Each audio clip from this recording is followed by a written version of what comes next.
ఇవాళ మీరు వింటున్నారు కాబట్టి మీకు అమ్మవారి అనుగ్రహము కలుగుగాక అని ఆ తల్లి పాదములు పట్టి ప్రార్థన చేస్తూ ఆయన అమ్మవారి పాదముల వంక చూస్తూ మూకశంకరులు అంటారు, అమ్మా దధానో భాస్వత్త, నీ పాదములు సూర్యునితో సమానమైనవని చెప్పడము కుదరదు. నీ పాదముల వంక చూసినప్పుడు నాకు సూర్యగ్రహము జ్ఞాపకమునకు వచ్చుచున్నది. భా అన్న మాటకి కాంతి అని పేరు, అందుకే ఆయనకి భానుడు అంటారు. అమ్మవారి మొట్టమొదట మనం గ్రహాలు చెప్పేటప్పుడు ఏ గ్రహం చెప్తాం? సూర్యగ్రహాన్ని చెప్తాం. సూర్యగ్రహానికి ఒక శక్తి ఉంది జ్యోతిష శాస్త్రంలో. అది ఆత్మోద్ధరణమును కలిగిస్తుంది, ఆత్మపీడని కలిగిస్తుంది. అందుకే సత్యనారాయణ స్వామి వారి వ్రతం చేస్తే సూర్యగ్రహం ఆవాహయామి స్థాపయామి పూజయామి అన్న తర్వాత అక్షతలు తీసి యజమాని మీద వేసి సూర్యగ్రహ పీడ విముక్త్యర్థం అని అక్షతలు వేస్తారు. కాబట్టి ఇప్పుడు సూర్యుడు ఏం చేస్తాడు అంటే, సూర్యుడు ఏం చేస్తాడో మాకు తెలియకపోవడం ఏమిటండి? ఆయన వెలుతురు పుట్ట. అసలు సూర్యోదయం అనేటటువంటిది కలగగానే మొట్టమొదట ప్రయోజనం పొందేటటువంటిది మనకి స్ఫురణలోకి వచ్చేది ఒకటి ఉంది లోకంలో, అదే పద్మం. పద్మం తపస్సు చేస్తుంది రాత్రంతా మొగ్గగా ఉండి, ఎప్పుడు సూర్యోదయం అవుతుందా, ఎప్పుడు సూర్యకిరణాలు పడతాయా అని. కొన్ని కోట్ల రూపాయలు పట్టుకొచ్చి మీరు తామర మొగ్గ దగ్గర చూపించారనుకోండి, ఆ తామర విచ్చుకోదు. అందుకే ఈ శ్లోకం చెప్పగానే రేపు తామర పూలతో పూజ చేస్తున్నాం. రేపు ఆ తామర పూలతో పూజ అమ్మవారికి జరుగుతుండగా మీరు చూసి తీరాలి. అందుకే ఆఫీస్ టైములు అయ్యే లోపల అందరూ చూసి వెళ్ళిపోయేటట్టుగా కార్యక్రమాన్ని రూపకల్పన చేస్తున్నాం. తామర మొగ్గ సూర్యకిరణానికి విచ్చుకుంటోంది. అమ్మవారి యొక్క పాదముల యొక్క శక్తి అలా తామర మొగ్గల్ని విచ్చుకునేటట్టు ఏమైనా చేస్తోందా అంటే, ఇప్పుడు మీరు శంకర భగవత్పాదుల్ని జ్ఞాపకం తెచ్చుకోవాలి. శంకరులు అన్నారు సౌందర్య లహరిలో, హిమానీహంతవ్యం హిమగిరి నివాసైక చతురౌ నిశాయాం నిద్రాణాం నిశచరమ భాగే చ విశదౌ పరం లక్ష్మీపాత్రం శ్రియమతి సృజంతౌ సమయినాం అంటూ సరోజం తత్పాదౌ జనని జయ కశ్చిత్రమిహకీం అన్నారు. మూక మహాకవి మూకశంకరులు ఈ మాట చెప్పే ముందు బహుశా శంకర భగవత్పాదులు వారి దృష్టిలో ఉన్నారు కొంతవరకు. జగద్గురువులు కదా, వారెవరి దృష్టిలో ఉండరు. ఒక పద్మం విచ్చుకోవాలి అంటే సూర్యకిరణాలు పడాలి. సూర్యకిరణాలు పడితే విచ్చుకున్నటువంటి పద్మం రాత్రి అయిందనుకోండి ముడుచుకుపోతుంది. మంచులోకి తీసుకెళ్ళి మీరు తామర పువ్వుని పెట్టారనుకోండి, వెంటనే అది ఆ రేకులన్నీ కూడా బరువుగా అయిపోయి ఆ మంచు చేత కొట్టబడి రెక్కలు ఎక్కడికక్కడ రేకులు ఊడిపోతాయి. శంకరాచార్యులు వారు అంటారు, నీ పాదాలకి తామర పువ్వులకి పోలికి ఏమిటమ్మా? చాలా మంది తెలియక నీ పాదపద్మములు అంటుంటారు. అసలు అలా ఎలా చెప్పడం కుదురుతుంది? నీ పాదాలకి పద్మాలకి పోలిక లేదు. నువ్వు పుట్టింది హిమాలయ పర్వతాల మీద పుట్టావు కాబట్టి హిమగిరి సుతే అని పేరు నీకు. నువ్వు మెట్టింది హిమాలయ పర్వతాల్లోనే మెట్టావు, కైలాసనాథుడు అక్కడే ఉంటాడు కాబట్టి నీకు హిమాలయ పర్వతాల మీద నడవడం అనేటటువంటిది నీకు అలవాటు అయిపోయింది. నువ్వు మంచుకొండల మీద తిరుగుతుంటావు. ఏది తామర పువ్వులను అలా మంచుకొండ మీద తిరగమనండి, తెల్లవారితే విచ్చుకుంటాయి, చీకటి పడితే ముడుచుకుంటాయి. నీ పాదాలు అలా ఒకనాడు విచ్చుకోవడం ఒకనాడు ముడుచుకోవడం నీ పాదాలకి తెలియదు. నీ పాదాలు నిశచరమ భాగే చ విశదౌ, అవి ఎప్పుడు ఈ పద్మాలైతే చీకటి పడితే ముడుచుకుపోతాయి. నీ పాదాలు రాత్రి లేదు పగలు లేదు, ఎప్పుడైనా సరే ఆర్తితో ఉన్నవాడు ఒక్కసారి అమ్మవారి పాదద్వందాన్ని ఇక్కడ తలుచుకుని నఖైర్నాకస్త్రీణాం కరకమల సంకోచ శిశిభిః స్తరూణాం దివ్యానాం హసతైవతే చండిచరణౌ ఫలాని స్వస్యేభ్యః కిసలయకరాగ్రేణ దదతౌ దరిద్రేభ్యో భద్రాం శ్రియమనిశమాహ్నాయ దదతౌ. ఎక్కడున్నా సరే, ఎంత దరిద్రుడైనా సరే, ఇక్కడ కానీ అమ్మవారి పాదాలొక్కసారి తలుచుకుని నమస్కారం చేశాడా అంతే, వాడు కష్టం నుంచి గట్టెక్కిపోతున్నాడమ్మా. నువ్వు ఉత్తరక్షణం రక్షించేస్తావు.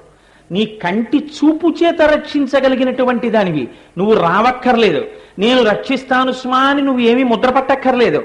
నీ కంటి చూపు ఎప్పుడు పిల్లల్ని తల్లి చూసినట్టు నువ్వు అలా కనుగుడ్లు తిప్పుతూ చూస్తూనే ఉంటావు. దృశాద్రాఘీయస్యాదరదలిత నీలోత్పల రుచ, బ్రహ్మాండాల వర్ణంత వరకు నీ దృష్టి అలా తిరుగుతూనే ఉంటుంది. నీ పాదములు తలుచుకోగానే ఎంత దరిద్రుణ్ణైనా నువ్వు రక్షిస్తావు, నిస్సంకోచం, అందులో సందేహం లేదు. అటువంటి తల్లివి నువ్వు. అటువంటి నీ పాదాలకి ఏదో పొద్దున్నే విచ్చుకుని రాత్రికి ముడుచుకుపోయేటటువంటి తామర పువ్వులకి ఎలా పోలికి చెప్తామమ్మా? ఓడిపోయాయి తామర పువ్వులు నీ పాదములయందు. ఆ తామర పువ్వుల్ని పగటిపూట వికసింపచేసిన సూర్యకిరణములు నీ పాదములతో పోల్చడానికి సరిపోతుందా? పైగా తామర పూలు ఒక కోరిక కోరుకుంటాయి, లక్ష్మీదేవి తమలో నివాసం ఉండాలి అని కోరుకుంటాయి. తమలో ఉండాలని తామర పూలు కోరుకుంటున్నాయి. కోరుకున్న వాళ్ళకి లక్ష్మిని సృజించేస్తాయి, వర్షించేస్తాయి నీ పాదాలు. దాచుకోవడం తామరలకి తెలుసు, వర్షించేయడం నీ పాదాలకి తెలుసు. నీకు తామరలకి పోలిక అమ్మా? ఎవరు చెప్పారు ఈ మాట? నీ పాద పద్మములన్న మాట ఏమిటి? నేను ఒప్పుకోనమ్మా అన్నారు శంకరాచార్యులు. ఎంత గొప్ప మాట చూడండి. అందుకని సూర్య భగవానుడు తన కిరణముల చేత పద్మములను వికసింపచేస్తున్నాడంతే. అంత మాత్రం చేత ఆ పద్మములు అమ్మవారి పాదములకు సాటి అవుతున్నాయా? సాటి కావట్లేదు. కాబట్టి అమ్మా, నీ పాదములను చూసినప్పుడు నాకు సూర్యుడు గుర్తొస్తున్నాడు ఆ కాంతి చేత. కానీ సూర్యుడు యొక్క కిరణములు కానీ, సూర్యకాంతి కానీ, సూర్యకాంతి వలన కలిగేటటువంటి ప్రయోజనములు కానీ నీ పాదకాంతికి సరిపోవు. నీ పాదకాంతి గొప్పది సూర్యుడి కన్నా. సరిగదా? నీ సూర్యుడు ఏం చేస్తాడు? సూర్యోదయం అవగానే మన అందరిలోనూ కూడా ఒక్కసారి అమ్మయ్యా తెల్లవారిందంటాం, ఒక ధైర్యం వస్తుంది, అమ్మయ్యా తెల్లవారిందంటాం. చీకటి పడితే భయంగా ఉంటుంది. చీకటి పడితే భయంగా ఉండడం తప్పు కాదండి, అది మంచి లక్షణం. కాబట్టి బుద్ధి వికసనమును పొందదు. సూర్యోదయం అవగానే మనం బ్రాహ్మీ ముహూర్తంలో కూర్చుని గాయత్రి చేసుకుని లేచి సూర్యోదయం అవుతుంటే చూడగానే గొప్ప ఉపశాంతి కలుగుతుంది మనసులో. అమ్మయ్య సూర్యోదయం అయింది, పగటి పూట అయిపోయింది, నాకు సంతోషం అనుకుంటాం. విరాట పర్వంలో తిక్కన గారు మాట అంటారు, నీరజాకరములు నిష్టయై చేసిన భవ్యతపంబు ఫలమనంగా దినసముఖాకి నందిత చక్రయుగ్మకంబులయనురాగంపు బ్రూవనంగా హరిహర బ్రహ్మ మహానుభావంబులొక్కటింగాగ గరగిన గట్టియనగా అతుల వేదత్రయ లతికాచయము పెనుబొందన్ పుట్టెడు మూలకందమనగా అఖిల జగముల కందెరయగుచు జన సమాజ కరపుట హృదయ సరోజములకు ముకుళనంబును జృంభణంబును నర్చి భానుబింబంబు పూర్వాద్రిపై విలింగే అంటారు. సూర్య తత్వాన్నంతటిని చెప్పాడు మహానుభావుడు తిక్కన గారు అందులో. నీరజాకరములు నిష్టయై చేసిన భవ్యతపంబు ఫలమనంగా, పద్మములు రాత్రంతా ఇలా ముడుచుకుని మొగ్గలుగా ఉండి ఎప్పుడు సూర్యకిరణాలు పడతాయా అని చేసినటువంటి తపస్సు యొక్క ఫలితమా అన్నట్టుగా ఆ సూర్యోదయం అవగానే ఆ తామర పూలు విచ్చుకుంటున్నాయి. నీరజాకరములు నిష్టయై చేసిన భవ్యతపంబు ఫలమనంగా దినసముఖాకి నందిత చక్రయుగ్మకంబులయనురాగంపు భ్రువనంగా. చీకటి పడితే చక్రవాక పక్షులకి కళ్ళు కనపడవు, వాటికి చాలా అన్యోన్యత అయినా ఒకదానికొకటి కనపడక విడిపోతాయి. మళ్ళీ సూర్యోదయం అవగానే ఒకదానికొకటి కనపడి ఒకదానికొకటి పక్క పక్కన చేరి ఇలా ఒరుసుకుంటూ రెండు దగ్గరగా చేరి కువకువరావాలతో సంతోషపడిపోతాయి. అందుకని రాత్రంతా చక్రవాక పక్షులు చేసినటువంటి తపస్సు యొక్క ఫలితమా అన్నట్టుగా సూర్యుడు ఉదయించాడు. జన సమాజకర పుట హృదయ సరోజములకు ముకుళనంబును జృంభణంబును నర్చి. మనుష్యుల యొక్క చేతులనేటటువంటి కలువలు ముడుచుకుంటున్నాయి. చంద్రోదయానికి కలువ విచ్చుకుంటుంది, సూర్యోదయానికి ముడుచుకుంటుంది. పద్మం సూర్యోదయానికి విచ్చుకుంటుంది, సూర్యాస్తమయానికి ముడుచుకుంటుంది. అందుకని జనుల యొక్క చేతులనేటటువంటి కలువలు ముడుచుకున్నాయి. ఎందుకని ఇలా సూర్యుడిని చూడగానే నమస్కారం చేస్తాం. హృదయం అనేటటువంటి పద్మము విచ్చుకుంటుంది, అమ్మ సూర్యుడు ఉదయించాడని. జన సమాజకరపుట హృదయ సరోజములకు ముకుళనంబును జృంభణంబును నచ్చి భానుబింబంబు పూర్వాద్రిపై వెలింగే. భానుబింబం సూర్యోదయమై ఆకాశంలో వెలుగుతోందమ్మా అన్నారు తిక్కనామాచ్యుల వారు. అయితే మీరు ఒకటి ఆలోచించండి, ఇందులో మనస్సుకి హృదయమునకు జృంభణము, చేతులతో నమస్కరించడము, ఈ రెండు సూర్యుడు ఒకడే చేస్తున్నాడా? యథార్థమునకు అమ్మవారు చేస్తోందా? ఎవరు ఆ భానుమండల మధ్యస్థ భైరవి భగమాలిని? ఆ సూర్యుడిలో ఉండి వెలుతురుగా భాసిస్తున్నది ఎవరు? అమ్మవారే. పైగా మీరు ఇంకా చీకటి విచ్చుకోకుండా సూర్యోదయం కాకముందు బ్రాహ్మీ ముహూర్తంలో కూర్చొని మీరు సంధ్యావందనం చేసుకుంటూ గాయత్రీమాత యొక్క ప్రార్థనా శ్లోకాన్ని చదువుకుని మీరు ధ్యానముద్రలో కూర్చొని అమ్మవారి ఎర్రటి పాదములను ధ్యానం చేస్తున్నారనుకోండి. ఆ ధ్యానం చేస్తున్నప్పుడు ధ్యానజాతృధ్యేయ రూప మూడు ఏకమైపోయి మీలో ఒక గొప్ప ఆనందం కలిగి ఇక్కడ ఉండేటటువంటి హృదయ పద్మము విచ్చుకుంటుంది. అందుకే లలితా సహస్రనామ స్తోత్రంలో ఒక గమ్మత్తుంది. ఉద్యద్భాను సహస్రాభ అంటాడు వ్యాస భగవానుడు. ఉద్యత్, ఆ అమ్మవారి యొక్క ఆవిర్భావం చదవగానే అమ్మ అంత కాంతితో వస్తోందనగానే అని మనం ఎలర్ట్ అవుతాం, ఒక్కసారి మనం ఉత్కంఠతో ఉంటాం.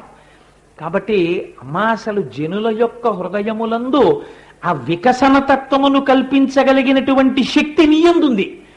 సూర్యుడి గురించి చెప్తే ఏం చెప్తాం మనం? ఏష బ్రహ్మాచ విష్ణుశ్చ శివస్కంద ప్రజాపతి అంటాం ఆదిత్య హృదయంలో. నీవే బ్రహ్మ, నీవే విష్ణువు, నీవే శివుడు అంటాం. అమ్మవారి గురించి చెప్తే ఏం చెప్తాం? సృష్టికర్త్రి బ్రహ్మరూపా గోప్త్రీ గోవిందరూపిణి సంహారిణి రుద్రరూపాతిరోధానకరీశ్వరి సదాశివానుగ్రహద పంచకృత్య పరాయణ అంటాం. అమ్మవారు 5 కార్యాలు చేస్తుంది. ఏమిటి 5? సృష్టి స్థితి లయం విడిచిపెట్టేసేయండి. అమ్మ ఇంకొక 2 పనులు చేస్తుంది, తిరోధానము అనుగ్రహము. తిరోధానం అంటే ఏమిటో తెలుసా అండి? ఇప్పుడు అమ్మవారికి తెరహేశారు. ఇప్పుడు అమ్మవారు మీకు కనపడుతోందా? కనపడదు. తిరోధానం అంటే అమ్మవారు ఒక నాటకం ఆడుతుంటుంది. అమ్మవారు ఆడేటటువంటి మహానాటకమే భ్రమయతి పరబ్రహ్మ మహిషి అంటారు. అందుకే శంకర భగవత్పాదులు సౌందర్యలహరిలో కంటికి ఎదురుగుండా వ్యక్తులు కనపడుతూ జగత్తు కనపడుతూ రాగద్వేషాలకి లోనైపోతూ ఉండేటటువంటి ఈ ప్రపంచమంతా అమ్మవారి మాయా క్రీడ. ఇలాంటి వాటిని అన్నింటినీ పక్కన పెట్టేసి అంతటా బ్రహ్మము కనపడేటట్టుగా చెయ్యగలగడం కూడా అమ్మవారే చెయ్యగలదు. ఎప్పుడు చేయగలదు? ఆవిడ తెర తీసేస్తుంది. తెర తీసేస్తే ఏమవుతుంది? ఇప్పటి వరకు ముక్కు పుడకలు కనపడ్డాయి, గాజులు కనపడ్డాయి, కేయూరములు కనపడ్డాయి, కంకణములు కనపడ్డాయి. ఇప్పుడు బంగారం కనపడుతుంది. అన్నిటిలో ఉన్నది బంగారమేనండి అంటాడు. ఇప్పటి వరకు నామరూపాలు చూశాడు. ఇప్పుడు ఆ నామరూపాలు ఏ వస్తువునందున్నాయో వస్తువును చూస్తాడు, సత్యం చూస్తాడు, ఆరోపితమును విడిచిపెడతాడు. అందుచేత మాయని తీసి సత్యాన్ని చెప్పడం అమ్మవారు చేస్తుంది. మాయ కప్పి ఉంచడం తిరోధానం. ఏమీ కనపడకుండా ఎప్పుడు ఏదో సంసారం మా ఆవిడ మా పిల్లలు అనేటట్టుగాను ఆవిడే చేస్తుంది. లేదురా ఇదంతా ఈశ్వరమయం జగత్ అనేటటువంటి జ్ఞానాన్ని ఆవిడే ఇస్తుంది. తిరోధానము అనుగ్రహము ఈ 2 కూడా ఆవిడ చేస్తోంది. కేవలము ఏష బ్రహ్మాచ విష్ణుశ్చ శివస్కంధ ప్రజాపతి అనిపించుకున్నటువంటి సృష్టి స్థితి లయముల కన్నా అమ్మ నువ్వు ఇంకో 2 పనులు ఎక్కువ చేస్తున్నావు. నువ్వు సదాశివానుగ్రహదా, నువ్వు తిరోధానములు చేస్తున్నావు, అనుగ్రహములు చేస్తున్నావు, పంచకృత్య పరాయణ. కాబట్టి మా యందు జ్ఞానస్వరూపం ఎవరు? నువ్వే. మాకు మాయ తీసేసేదెవరు? నువ్వే. మాకు మోక్షం ఇచ్చేదెవరు? నువ్వే. మా జన్మకి కారణం ఎవరు? నువ్వే. మేము స్థితి ఎవరి వలన కలిగింది? నీ వలనే. అసలు ఇంకొక మాట చెప్పనా అమ్మా? ఆ సూర్యచంద్రులు ఎవరమ్మా? నీ స్తనములు. అందుకే సూర్యచంద్రులను అమ్మవారికి నేత్రముల కింద చెప్తారు, అమ్మవారి తాటంకముల కింద చెప్తారు, అమ్మవారి స్తనముల కింద చెప్తారు. ఎందుకు చెప్తారు అంటే పేరాల భరత శర్మ గారు శారదానంద లహరిలో ఒక అద్భుతమైన పద్యాన్ని రచన చేశారు. ఎప్పుడో చదివాను ఆ శారదానంద లహరి. ఒక్కడు ఏనుగు ముఖంబునను మరొక్కడు 6 ముఖాలతోడ నీయక్కున పాలు త్రావ జగమంతయు బిడ్డలు కన్న తల్లి నేడెక్కడ నుండి చేపెదకో ఇన బింబము చంద్రబింబము తక్కక నీయురంబునను దల్పకయున్న సల్సతి అంటారు. అమ్మ నువ్వు నీకు 2 బిడ్డలని లోకం అనుకుంటోంది. ఒకడు విఘ్నేశ్వరుడు, ఒకడు సుబ్రహ్మణ్యుడు. ఒక ఆయనకి ఏనుగు ముఖం, ఒక ఆయనకు 6 ముఖాలు. మా అమ్మ అని వచ్చి 2 చెరో తొడ మీద కూర్చుని ఒక ఆయన ఏనుగు ముఖంతో తాగేస్తున్నాడు పాలు, ఒక ఆయన 6 ముఖాలతో తాగేస్తున్నాడు. అమ్మ మేము నీ బిడ్డలమే కదా. ఆ బ్రహ్మకీట జనని, నువ్వు మా తల్లివి. మేము ఎప్పుడు తాగుతామమ్మా నీ పాలు? మా ఆకలి ఎప్పుడు తీరుతుందమ్మా అని మనం అడుగుతామేమోనని ఇనబింబము చంద్రబింబము తక్కకని యురంబునను దాల్పకయున్న అహర్నిశల్సతి. అమ్మవారు సూర్యుణ్ణి చంద్రుణ్ణి తన స్థనములుగా మార్చుకుని ఆహారోత్పత్తంతా సూర్యుడి వల్ల జరుగుతుంది. ఎక్కువ తినేస్తే వచ్చే అనారోగ్యాలన్నీ చంద్రుడి యొక్క కిరణముల చేత ప్రకాశించినటువంటి ఓషధుల చేత తీరుతాయి. కాబట్టి అమ్మా లోకాన్ని నువ్వు మళ్ళీ తల్లిగా కాపాడుతున్నావు కదమ్మా. కాబట్టి సూర్యుడు చేస్తున్న దానికన్నా నీ పాదములలోంచి వచ్చేటటువంటి సూర్యకాంతిని మించిన కాంతి సూర్యుడిని దాటిపోయింది కదమ్మా. ఇన్ని ప్రయోజనాలు అటువైపు నుంచి ఎక్కడొచ్చాయి? నీలోంచి వచ్చాయి. దదానో భాస్వత్త, ఇది మూక హృదయం, ఇది మహానుభావుడు మూకశంకరుడు. అందుకనమ్మా నీ పాదాలతో సూర్యుణ్ణి పోల్చి నేను ఎలా చెప్పను? సూర్యుడిని నీ పాదాలతో పోల్చడం కుదరదమ్మా. అమ్మవారు మందస్మితం చేసింది. ఎంత గొప్ప ఆలోచన వచ్చిందో! ఎక్కడిది ఆలోచన? తానిచ్చిందే. తానిచ్చిన ఆలోచనే, తానిచ్చినటువంటి స్ఫురణే, తానిచ్చిన ఊపిరే, తానిచ్చిన వాక్కుగా మారి పైకొస్తోంది. ఇప్పుడు మీరు దధానో భాస్వత్త అన్నప్పుడు నేను చెప్పగలుగుతున్నానంటే ఎవరి అనుగ్రహం లోపల నుంచి బయటకు వస్తోంది? అమ్మవారే బయటకు వస్తోంది అనమాట. దధానో భాస్వత్త అమృత నిలయో. పోన్లే అమ్మా, నీ పాదాల ముందు సూర్యుడు తక్కువే కానీ పోని చంద్రుడు అంటానంటుకుంటున్నావేమో. నవగ్రహాల్లో మరి సూర్యుడు తర్వాత చంద్రుడిని చెప్తాం. చంద్రుడు అంటాననుకుంటున్నావేమో. చంద్రుడు కూడా నీ పాదాలతో సాటి అని చెప్పడం కుదరదు. ఎందుకో తెలుసా అమ్మా? చంద్రుడు దేనికి గొప్ప? చంద్రుడిలోంచి అమృతం స్రవిస్తూ ఉంటుంది. అందుకే పరమశివుడు ఎప్పుడూ ఆ అమ్మవారు కూడా తదియనాటి చంద్రరేఖని పెట్టుకుని ఉంటారు. అమృత బిందువులు పడుతూ ఉంటాయి. ఆ అమృత బిందువులను మన రాజమండ్రి కోటగుమ్మం సెంటర్లో ఉంటుంది మూర్తి. ఒక చెంబుతో పట్టుకుని తల మీద పోసుకుంటూ ఉంటాడు. మళ్ళీ ఇది పోసుకున్నప్పుడు ఈ చెంబుకు నింపుకుని మళ్ళీ ఇలా పోసుకుంటూ ఉంటాడు. అంటే తనలో తాను రమిస్తూ ఉంటాడు శంకరుడు ఆత్మానందమునందు. అటువంటి శివుడమ్మా, అటువంటి ఆత్మానందాన్ని, అటువంటి అమృతాన్ని స్రవించేటటువంటి చంద్రుడు. ఈ అమృతాన్ని తాగితే ఏమవుతుంది? మళ్ళీ పుట్టడు, అంతే కదా.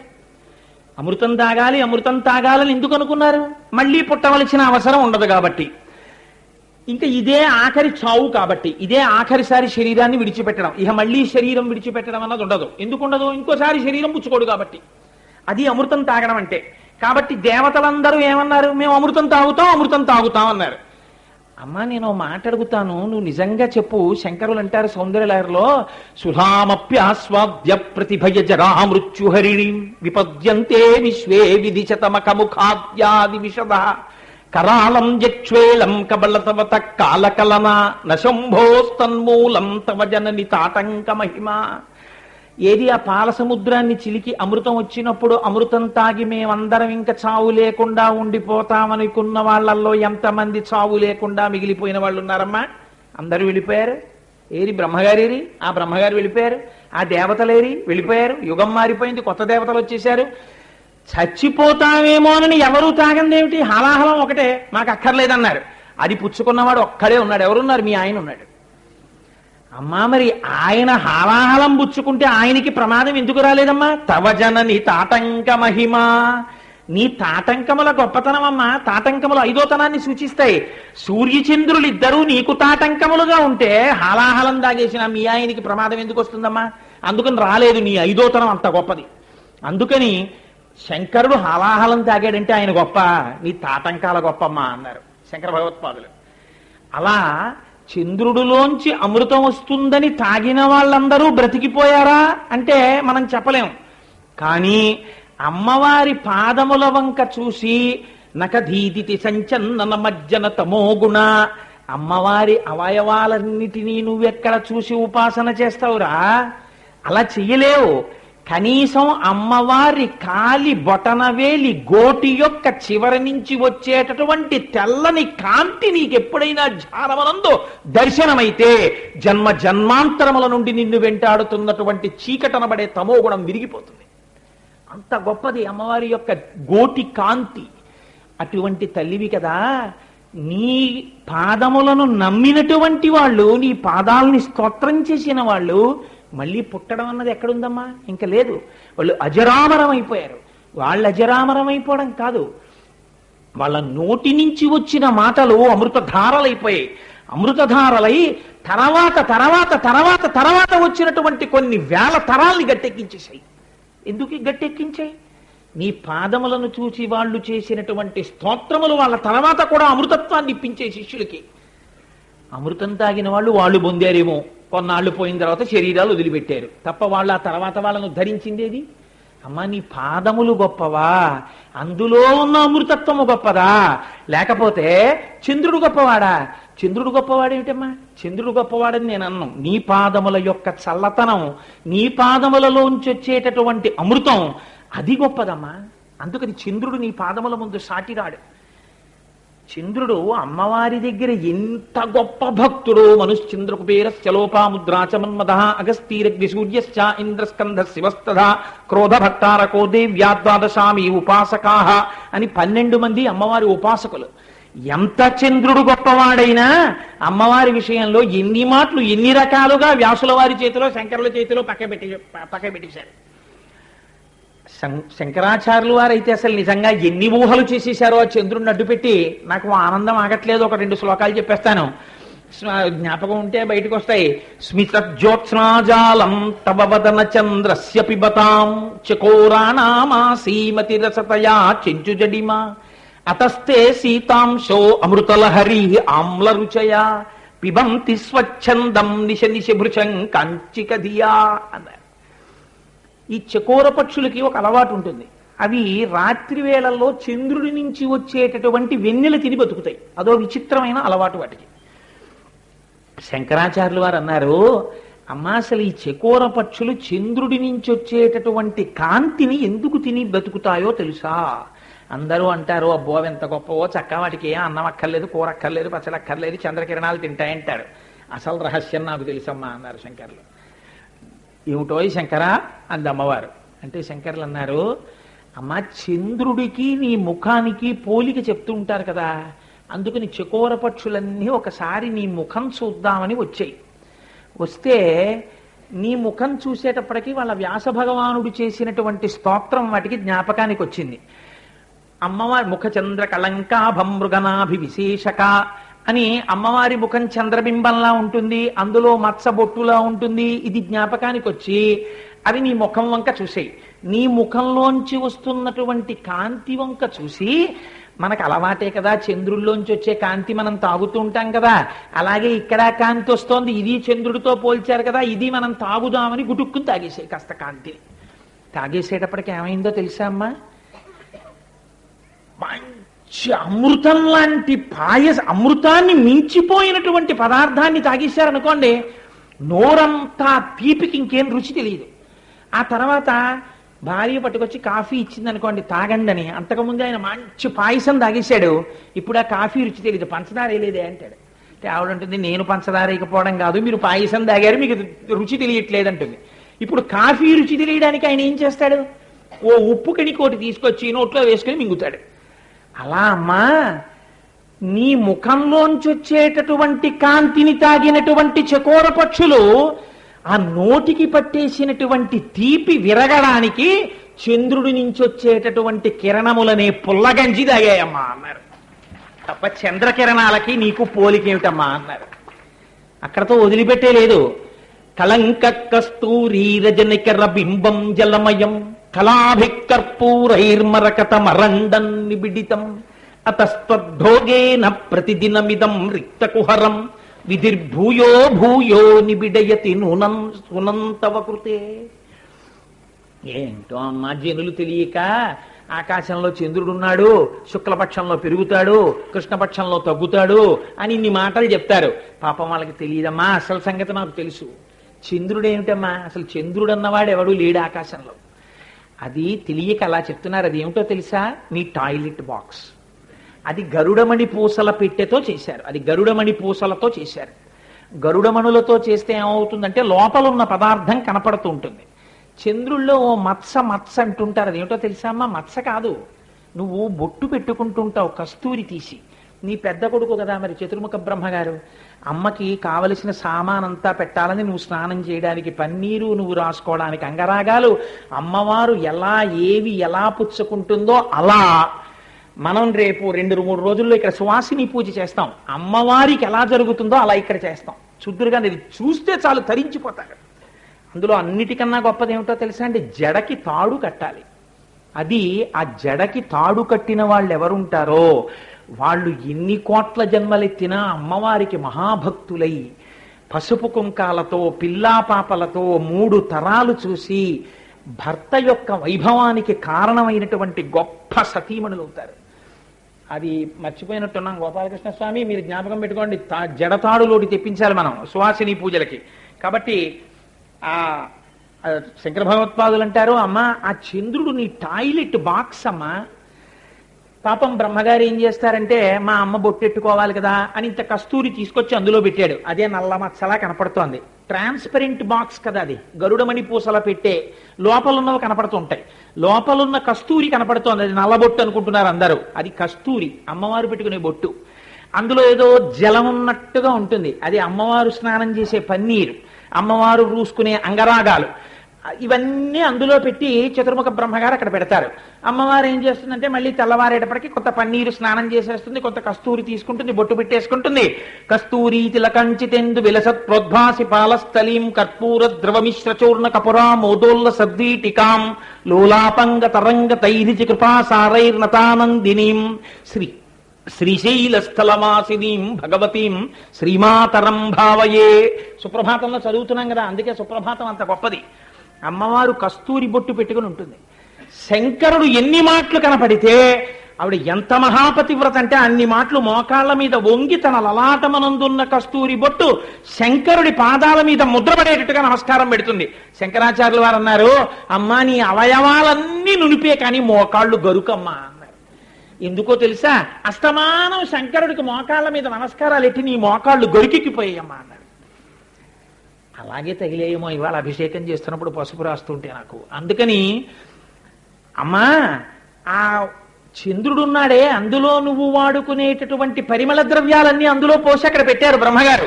నువ్వేం చేస్తుంటావు, రోజు కాస్త పన్నీరు తీసి స్నానం చేసేస్తావు, రోజు ఇంత కస్తూరి తీసి బొట్టెట్టేసుకుంటావు, అందులోంచి అంగరాగాలు తీసి ఒంటి నిండా రాసేసుకుంటావు, చక్కగా కూర్చుంటావు. ఏమైపోతుంది, తగ్గిపోతుంటాయి. అదే కృష్ణపక్షం, ఆ పెట్లో సామానంతా తగ్గిపోతోంది. అమావాస్య వచ్చేస్తూ ఉండగా శారదాదేవి చెప్తుంది, ఏమండోయ్ ఎవరి అనుగ్రహం వల్ల మనం బ్రతుకుతున్నామో ఆ తల్లికి కావలసిన సామాను తగ్గిపోతోంది, మళ్ళీ పెట్టండి గబగబా అంటుందిట. అనేటప్పటికీ బ్రహ్మగారు పరిగెత్తుకుంటూ కొట్టుకెళ్ళి కాస్త కస్తూరి తెచ్చి అందులో పెడతాట. ఒక్కొక్క కళ పెరుగుతుంటుంది శుక్లపక్షంలో. అలా పరిగెత్తుకెళ్ళి కాస్త కస్తూరి పెడతాడు, అలా పరిగెత్తుకెళ్ళి కాస్త అంగరాగం పెడతాడు, అలా పరిగెత్తుకెళ్ళి కాస్త పన్నీరు పోస్తాడు. అన్నీ తీసుకొచ్చి మళ్ళీ పెట్టి అమ్మయ్య అన్ని మళ్ళీ నిండా పెట్లో పోసేసాను అనుకుంటాట. పౌర్ణమి వచ్చింది అంటారు, టాయిలెట్ బాక్స్ నిండా కనపడుతుంది. మళ్ళీ మొదలు అమ్మవారు మళ్ళీ ఒక్కొక్కటి తీసి వాడేసుకుంటుంది, మళ్ళీ తగ్గిపోతుంటుంది. శుక్లపక్షం కృష్ణపక్షం చంద్రుడు ఎక్కడున్నాడు, మాది నీ టాయిలెట్ బాక్స్ అమ్మ, అసలు చంద్రుడే లేడు అవతల పొమ్మన్నారు శంకరాచార్యులు వారు. చంద్రుణ్ణి పట్టుకుని ఎన్ని రకాలుగా అమ్మవారితో పోల్చి చంద్రుడికి అమ్మవారికి పోలికి ఎక్కడా అని అనుభవించారు పెద్దలు. కనుక అమ్మ నీ పాదముల వంక చూసి అమృతం స్రవిస్తున్నంత మాత్రాన చంద్రుడు గొప్పవాడని ఎలా అంటాం? అసలు సూర్యుడు చంద్రుడు కలిసి ఏం చేస్తుంటారో తెలుసా అమ్మా? భక్తుల్ని ఉద్ధరించడానికి ఒక చిత్రం చేస్తూ ఉంటారన్నారు శంకరాచార్యులు వారు. ఆయన వినయం చూడాలి నిజంగా. ఆయన ఆ మాట చెప్పన్నారు, ఇలా ఎవడు ఊహిస్తున్నాడో వాడు మహాకవి అవుతున్నాడమ్మా, ఇలా ఎవడు ధ్యానం చేస్తున్నాడో వాడికి మళ్ళీ పునర్జన్మ ఎక్కడుందమ్మా అన్నారు. ఏమిటో తెలుసా అండి, అమ్మవారంటే ఈ సమస్త బ్రహ్మాండములు అమ్మవారి.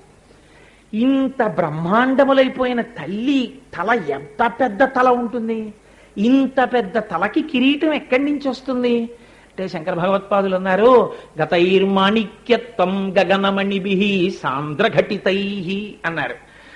12 సూర్యులు ఉంటారు, ద్వాదశాదిత్యులు అంటారు.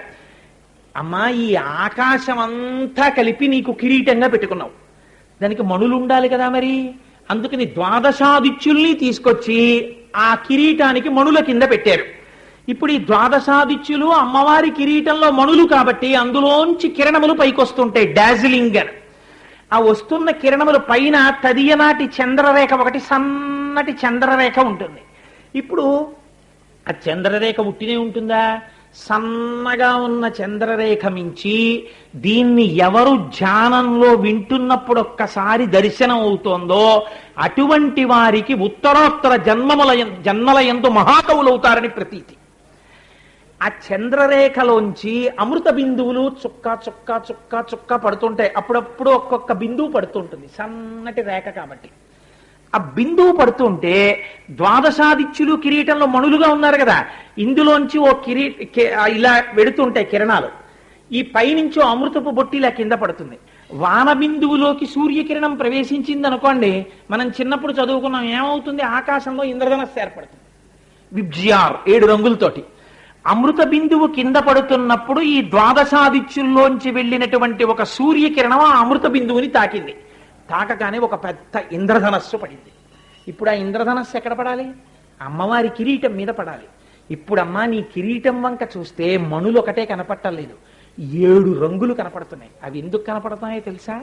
పడుతున్న అమృత బిందువుని ఈ సూర్యకిరణం తగిలితే పడ్డాయి.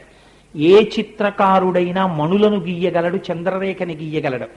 పడుతున్న చంద్రరేఖలోకి సూర్యకిరణం వెళ్ళి తగిలితే వచ్చిన ఇంద్రధనస్సుని గీయలేడు. ఎందుకంటే అది ప్రాసెస్. అలా పడుతూ ఉండగా, ఇది వెడుతూ ఉండగా అలా ఎవరు గీస్తారు? అది ధ్యానమునకే దొరుకుతుందండి.